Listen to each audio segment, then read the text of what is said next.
my presentation will be about ArcGIS and Python, something that I'm very familiar with because yeah, that's what I've been doing mostly for AlphaGIS. There are these are the topics that I will cover during the next couple of minutes. I have first an introduction, different ways of how to use Python in ArcGIS, and then I will go into detail into the different two modules that are important. The first module is ArcPy, our geoprocessing module. The second module is the ArcGIS API for Python. The ArcPy has been around for a bit longer, and it's included into ArcGIS Pro. And the ArcGIS API for Python allows for some more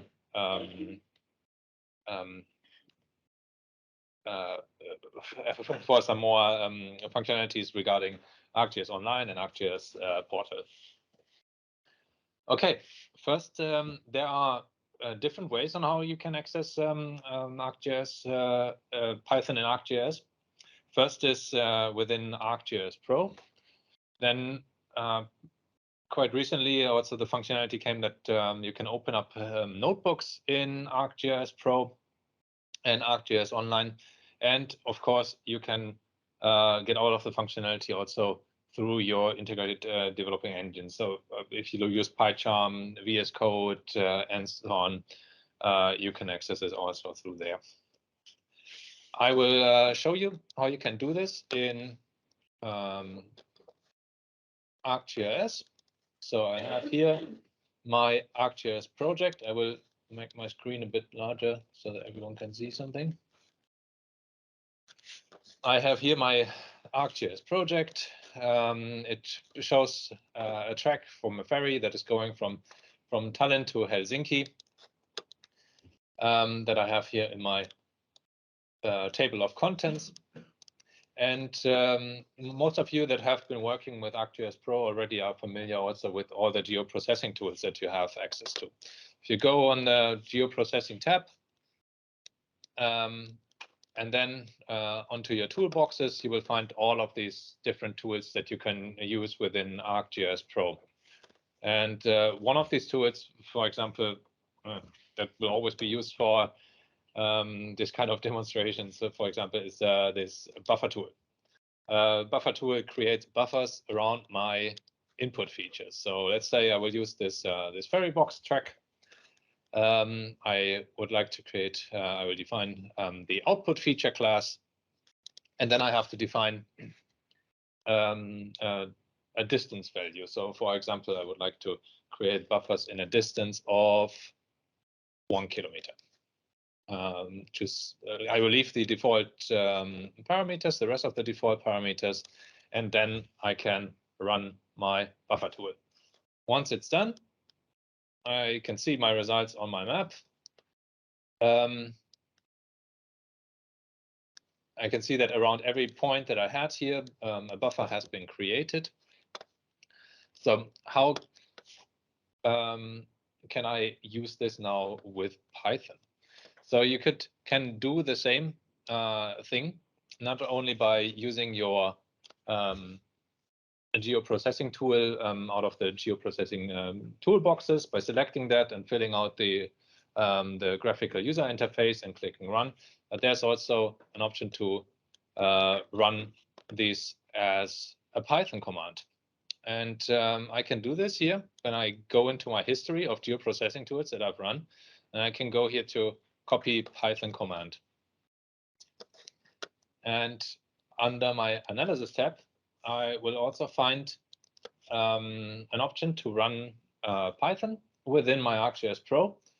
First one is a Python notebook. I will come to that later. Second is a Python window. So if you have a tool that you need to run, or if you need to test some of your Python snippets, then you can do this directly in ArcGIS Pro with the Python window. When I enter copy, when I paste my Python snippet now into this Python window, it will look like this. It has everything filled out, some changes to the environment manager. It's a bit more complicated than it should be. I will remove this part here. But yeah, this is the main command. It's using the ArcPy module, submodule analysis, and then buffer.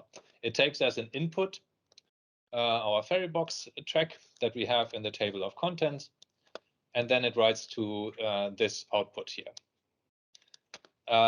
Another parameter here is the distance. I will change the distance to 2 kilometers here and change the output name and append the 2. Well, I can hit run here and the same tool will be executed, but this time you executed it already using Python. So that's as fast as you can get started by using Python in ArcGIS Pro. Good.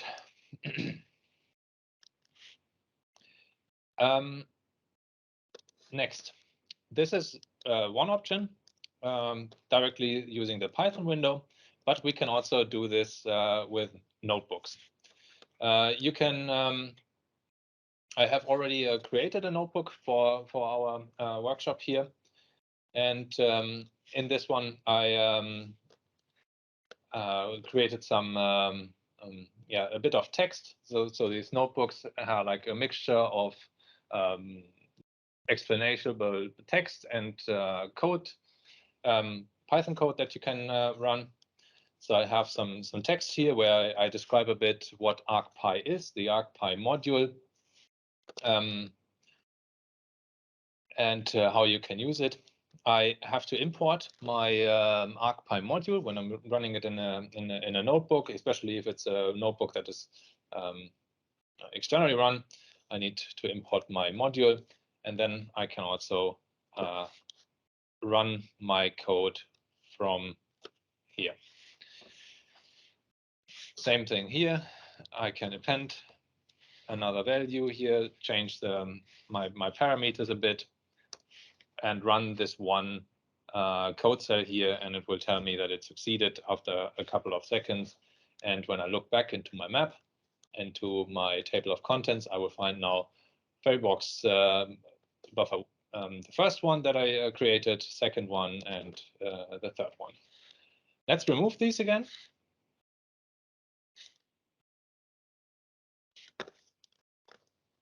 And so far, this did not, it was not that helpful. Can I come back here? But with Python, you can just change a bit the ways that your analysis workflows will look like. Because ideally, you want to use Python for maybe some automation. So you want to automate your scripts. Let's say you don't want to necessarily just create a buffer once, because you can do this all with the graphical user interface already. But with Python, it's a bit easier because you can create, for example, some loops. So what I did here in my code cell is I defined a list with a few values, 2, 3, and 5.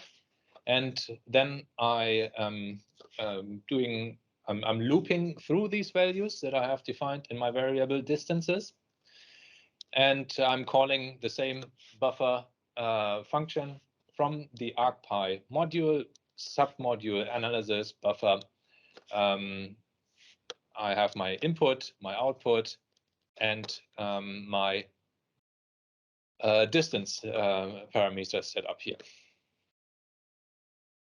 Actually, yeah.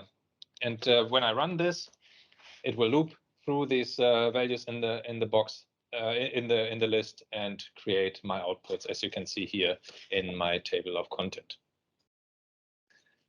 There's also a possibility to read data directly from your feature class or from your shapefile, and I've done this here. I'm using from the ArcPy module here, data access submodule, the tool search cursor. This is a tool that you won't find in your geoprocessing toolbox because it's just a Python tool. I set as an input this ferry box. I define here my two fields that I'm interested in. The first field is turbidity. That's a oceanographic value. Second field is the shape that has been returned. And now I can just simply read in all of my data. My data is then stored in this variable all data. And I can access my values by selecting one of my values and, for example, returning here the JSON string that is representative for the geometry. Okay, that is the ArcGIS ArcPy module. There's loads more of documentation available. You can just use Google and search for buffer ArcPy. Then you will find the tool references for the buffer tool.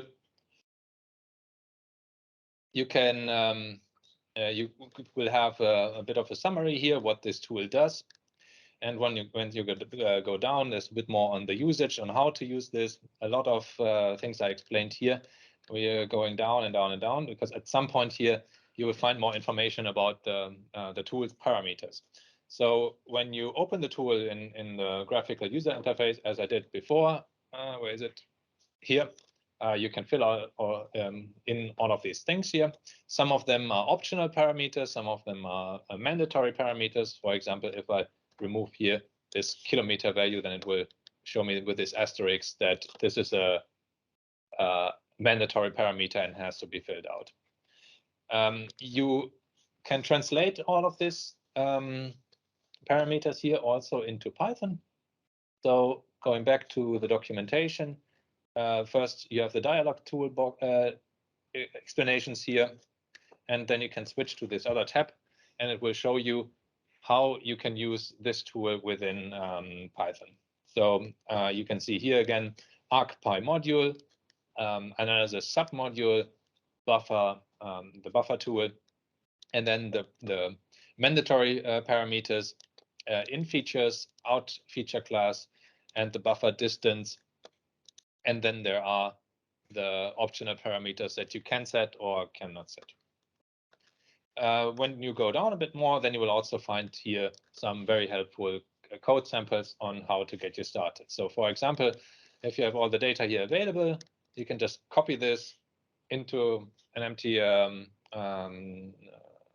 text file, save it as a Python script, and run it in Python, and then it will create the buffers for this tool. Okay, that is the ArcPy module for geoprocessing.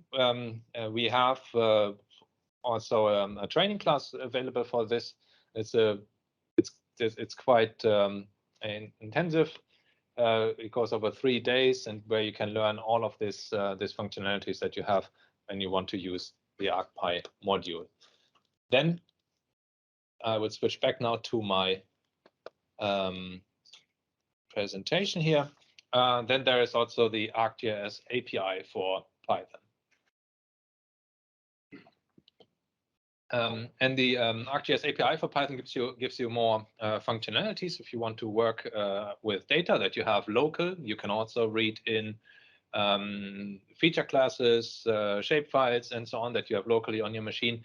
But additionally, it allows you to also read, modify elements that you have in ArcGIS in your portal or in ArcGIS Online.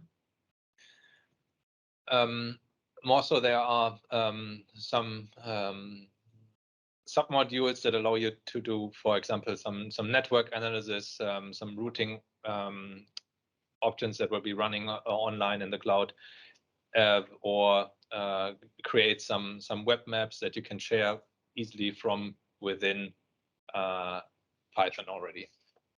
And then there are some machine learning tools that you can apply also from within Python.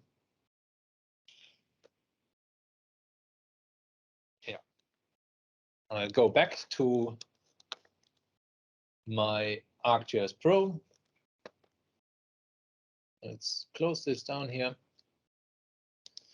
This is the ArcGIS API for Python. And the first thing that you need to do when you start with the ArcGIS API for Python is to load the module. This time it's a different module. It is ArcGIS. Submodule GS. We are interested in the GIS object. We have to log in into our GIS by calling the GIS function. I will just wait until it's completely loaded.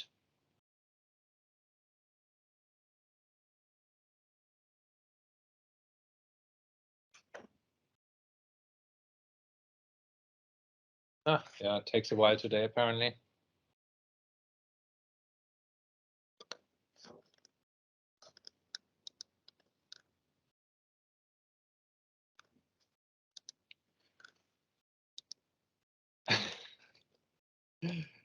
Oh, come on. Normally it's way faster. Like, let me assure that to you. It's normally works. It's just a demonstration effect that it takes a while. Okay, it's done. Good. Next code block here. I'm just calling the object, the GIS object, and printing out how I am now logged in. And as you can see now, currently I'm logged in as an anonymous user to ArcGIS Online. That means I have access to a few things that are on ArcGIS Online, but I don't have the full functionality. If I want the full functionality, then I should provide maybe my password. So I'm doing that here. What's my password? The thing is that one. That's right. Yeah, okay, it seems to have worked. There's here I called this object again, but this time defining the portal that I want to use, ArcGIS, the user that I am. That is this one here. That's my private user, and the other one is the password that I just typed in there. And apparently that has worked. I'm logged in now into ArcGIS Online with my user account. There's also an easier way to log in by just calling the same the object here with just home, and that will use some predefined credentials that you have when you execute the notebook within ArcGIS Pro, for example. See, it's the same user for me because I'm logged in here the same way. Okay, there is, yeah, if you're interested in that, when you click this link here, oh no, I don't want to, I have it open in Firefox, it's easier. I always have this safety even as a bookmark because I come back to that quite often. It's just working with the different authentication schemes that you have available. So if your portal is configured a bit differently than ArcGIS Online, then go to this website here and you will find information on how you can connect to your GIS. Okay, as I told you, you have access to your content that you have in ArcGIS Online. In my content here, I have a couple of things here because I obviously have been working for a while. And when I execute this code block here, gis.content.search, then owner, put my own username, and I'm interested in some feature layers, and I want to return just the first 5 items. Then I can just do that, and we'll print out all of the items or 5 items that I have stored online. I can access all of these because they are stored in this variable my content now. So I'm selecting the third one of this, and it's just yeah, a feature layer. I can click here. It would open up in this window here, and I have direct access to it. I would have to log in, but I don't do this. I would skip the part with the conda environments, but the good thing is when you have ArcGIS Pro installed on your computer, you can just start along. You don't have to worry about any of the modules because ArcPy is installed, the ArcGIS API for Python is installed. if you want, you can, of course, install some other modules that you might need. But you can take a look into what is already installed in your Conda environment, and you will see that there are a lot of tools that you will usually use when you're doing data science and or machine, for example, machine learning or something. There's a lot of tools already pre-installed. Okay, I want to show you a bit more on how you can work with data that you have online. So first of all, I have to, I will just log in again. And then I am searching just for some data that I have. And there is some data that I've created for this workshop, and I called it AIS training data. So I can just search for a title, training data, feature layer, and it will return to me this my search result. And I can get this feature collection by selecting the first item in my search results, and this is this AIS training data. I'll show you briefly how that looks like. It's this one.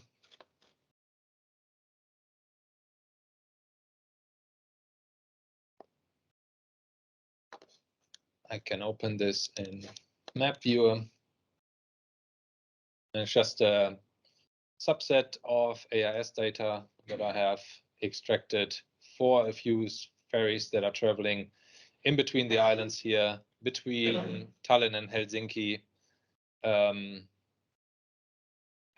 one, I think, going to Stockholm. In my feature collection, I have a couple of layers. In this case, it is only one layer that is available. But that's how you can access it. You can also get your data by using an ID, because when you have your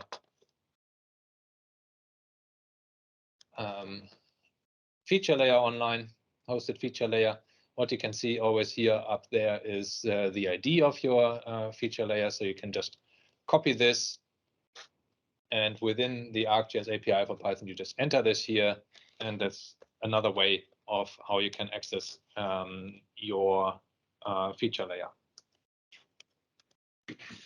You can also check what kind of capabilities you currently have. And in this case here, I have only set up this feature layer to just have the querying capabilities, but obviously there's more capabilities that you can add by adding a functionality to edit the data or delete the data. Yeah, that's I can query also some of the data that I have in this feature layer online by using my feature layer and then call the query function on it. And then I will get my data, and I hope it shows.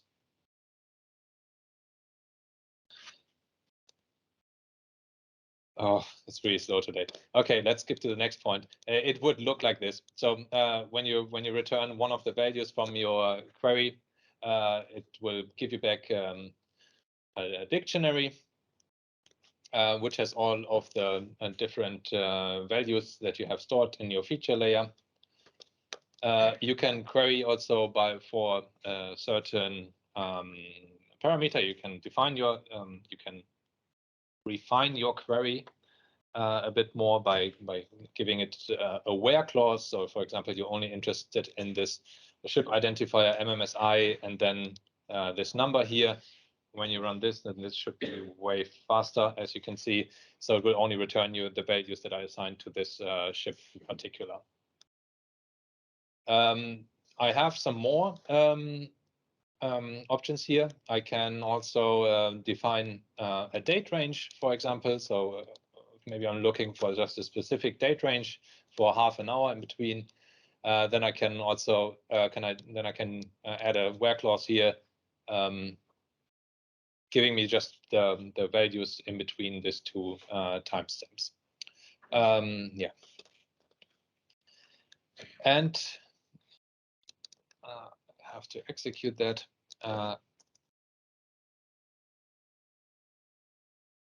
And in the end, when you execute all of this, there's also the possibility to not only get these dictionaries here. I mean, they give you back all the values, but it's not as nice to look at.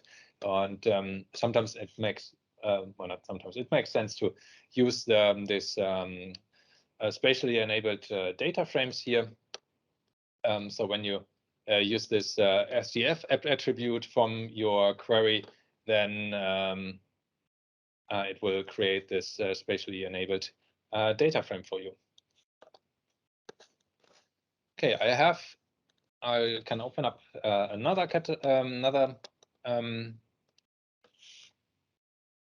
a notebook, and in this notebook here, I just want to show you a bit how you can load some data from some local CSV file, comma separated values that you have on your machine. How you can load this also into a spatially enabled data frame.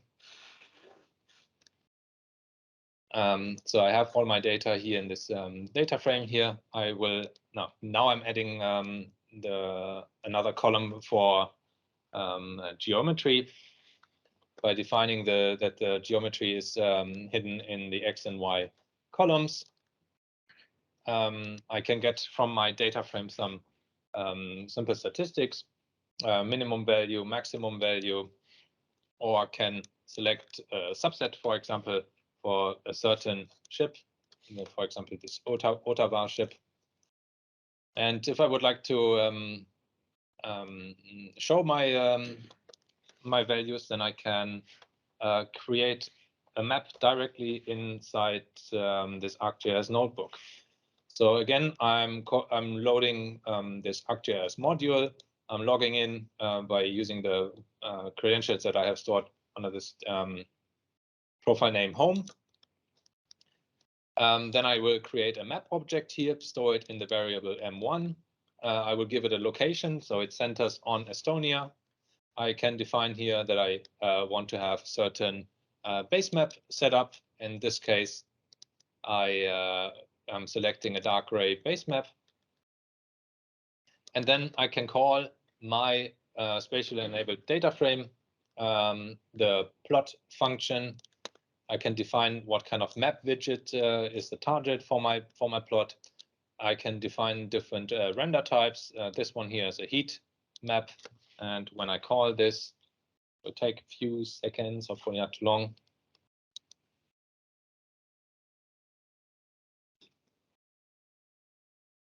And it will plot the data in my map now.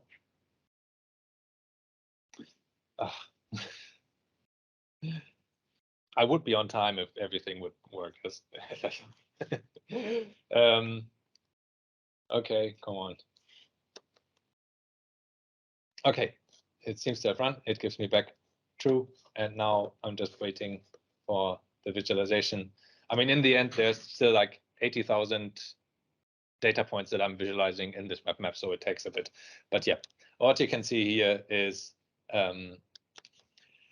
my my data that I just loaded from a CSV file, plotted in a map widget that I have stored in an ArcGIS notebook.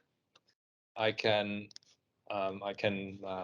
interact with this notebook. I can zoom in, zoom out. As I told you before, you can change also the base maps. And when you zoom in a bit, you can see that the tracks that ships are usually taking. You can also see where most of the ships are accumulating. So, for example, these are obviously the harbors that we have here around Tallinn. And yeah, that's so some first insights that you can get by using the ArcGIS API for Python. How quick you can get some data into a data frame, plot the data frame on a map widget, and now the next logical step would be to share this with everyone. And that is what I'm going to do here. It will probably also take a while, but I have prepared this in my content already. So let me just jump to that. Heat map AIS data, there it is. I've created that last week already, but let me just show you that so we don't have to wait too long. I can open this in Map Viewer.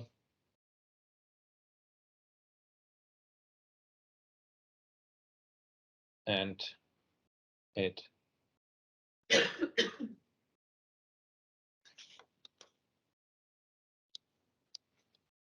will show me my web map that I have just created in a notebook with just a few lines of code and then shared with the public. Apropos sharing with the public, the ArcGIS API for Python also offers you a lot of functionalities on how you can what you can do with items that you have in your portal. So you can use the ArcGIS API for Python, for example, to move now this web map from one folder that you have in ArcGIS Online to another folder. Or you can change the owner of this web map. You can say like, okay, right now it's my web map. Soon I want it to be Niels' web map. You can do all of this also with the ArcGIS API for Python. So the API for Python really allows you also to organize your portal items. It helps system administrators to organize also your organization, add users, remove users, change content, and so on. And then you have all of this functionality here from the already mentioned functions. That's just some of them. But yeah, you have options for using visualization, machine learning, imagery analysis, location analytics, WebGIS administration, as mentioned, content management, and so on. So there's a lot that this API actually offers to you. You can see also some examples online. There is here